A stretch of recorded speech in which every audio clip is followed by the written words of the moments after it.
Hey guys, it's your brother in Christ, Weston. Thanks for joining me today. So today's article comes out of End Times Headlines. Let's get into it. It says eggs soar 15% in 1 month with empty shelves in grocery stores. And I can attest to this. I went to Trader Joe's to go buy some pasta that my son likes at Trader Joe's. And they had a where a section would be like an entire wall like this. They had like from here to like there. And it was just like this little bitty row, like right here, a little bitty row of eggs that you could buy, and it was like just hatched, one per customer. And that made me think, man, that sucks. I love eggs, and I'm sure other people are hurting for them as well. My wife and I were like, we should just invest in chickens. We should just do it and work it out some way where we can get it done in our HOA. So let's read. It says in January 2025, U.S. eggs prices experienced a significant surge, increasing more than by 15% from the previous month, the most essential monthly rise since 2015. The marking a 55% increase compared to last year. According to Bloomberg, the sharp escalation has been primarily attributed to the severe outbreak of avian influenza, which, aka the birds who get sick, right? We've talked about this. That contain viruses spread to millions of egg-laying hens have been culls. I'm not sure what culls mean. Maybe they have been diseased of it, and so they have to put them down. This is like kind of back in like 2020 era 2023 when like all the meat farms, like the cow farms, something like that was happening. I remember we discussed this. I have a video on it.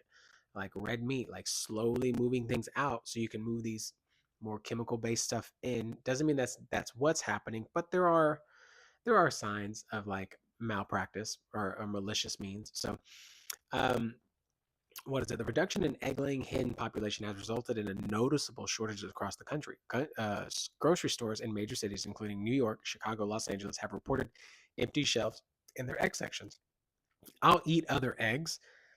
I would prefer to have the best egg possible, like no joke. I don't want eggs with a whole pump with pesticides or anything like that. Remember, we talked about it, literally pesticides, where you're spraying stuff on stuff, right? I get it. I understand you're trying to keep pests out, and at the same time, that absorbs into said fruit, absorbs into said vegetable, eggs or whatever, or their feed or their food. Think about that, and that goes into your body. Now you have chemicals in your body that you literally kill bugs with, spiders with, snakes with, whatever. It's like having bear spray just chunked into an egg. Like it's made for a bear, not for my digestive tract. Um, and so it's like, yeah, think about it. It's that serious where it's like these are specifically made to get a bear to go away from. You see them, those canisters are huge. And when the bear shows up, the person's really calm and they spray it, and that bear is like hates it and it just runs away. Think about that being pumped into eggs or whatever, just chemicals in general of anything you spray out in the lawns. I have a service here where we have people come out and they take care of pest control. And then just let me get a little bit of that pest control and I crack my egg. Why don't we just dump a little bit of that in there, mix it in there, it tastes right, make it taste better, right? I mean, it's good, right? Take care of the egg in case there's any birds that are sick in my egg. I'll just use this pest control. And you see what I'm saying? How wild is that? How crazy is that? And then you think, why we're getting sick. I'm just telling you right now, it's not the only cause, but I bet you it's a significant cause, more than we think. Let's keep moving. It says in response, retailers such as Trader Joe's and Costco have implemented purchase limits restricting customers to one or two or three cartons per visit. The impact of these shortages extend beyond individual customers. Restaurants that rely heavily on eggs are feeling the strain. I would agree. For instance, Waffle House has introduced a temporary surcharge of 50 cents per egg to cope with the increased cost. Yeah, I see. I see why you have to do it. As of February 7th, 2025, the average cost of a dozen eggs nationwide has reached 7.34, and those are like the poop emoji eggs. Those are like the ones that are like, yeah, it's great, but they're pumped with a whole bunch of stuff in it, representing a 10% increase from the previous week, setting a new high record. Overall, the inflation rose from 0.5% in January, with the spike in egg prices being a significant contributing factor. The ongoing birds that get sick outbreak which began in 2022, has led to the loss of 100 million, my goodness, egg-laying hens, according to the United Egg Producer. The substantial decrease in hen population continues to disrupt the egg supply, leading to higher prices and scarcity in stores nationwide. Consumers are advised to remain patient as the industry works to replenish the flock, stabilize the supply chain. In the meantime, exploring alternative protein sources and being flexible with meal planning may help mitigate the impact of egg shortage. I agree. I just eat eggs a lot. I eat eggs and red meat, and I like single ingredients. And eggs make me full. They're high in fat. They're high in cholesterol. What is it? It makes me feel good. My brain feels good. Like my thinking seems clearer because of the lack of everything that's in it. So yeah, all in all, egg shortages are poop. And so, what does this make me think?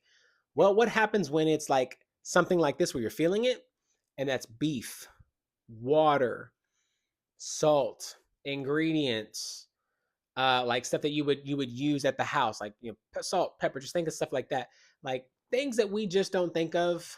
Um, Milk, cheese, butters, um, chicken, beef, turkey meat, um, anything that seems like an everyday use, flour, sugar. Man, the list could go on. You don't realize like some of these things are like necessities in some sense that are made with food, that are used for food, or used to enhance the flavor of food, or used for like for restaurants. And so if they're affecting restaurants, they're definitely going to affect you. And this is mostly because there is something going on with the birds that are sick, right? And that makes sense.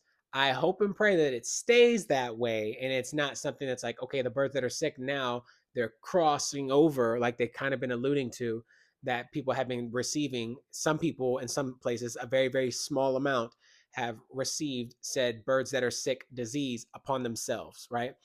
And then this is where this shows up. See what I'm saying? So I've seen this before. We've seen this before. This is nothing new, and um, I hope it gets fixed. And I don't know, eggs are important to a lot of things that we eat, a lot of things that are made. And so that affects a lot of businesses. I can only imagine what it's like for a business owner who depends on eggs as a primary source of not only an ingredient to food, cakes, whatever, their menus, for the increase in the price, and also then they have to charge a lot more, and what that looks like for business, because sometimes you're gonna tax people out of house and home. I have a mortgage, but I have taxes. My taxes are ridiculous. I'm like, how do people get away with this? Like, who am I paying to live here? Like, you're gonna tax me out of house and home at some point if it continues just to keep go up, and my pay doesn't go up. So think about that. Like when food continues to go up, and it's a mainstay for an organization, for a retailer, a distributor, a farmer, um, a business, a restaurant, whatever. Somebody works out of their house. Eggs are extremely important. So, anyways, guys, that's the video. If you like the video, be sure to like the video. If you want to see more, be sure to subscribe. I'll see you in the next one.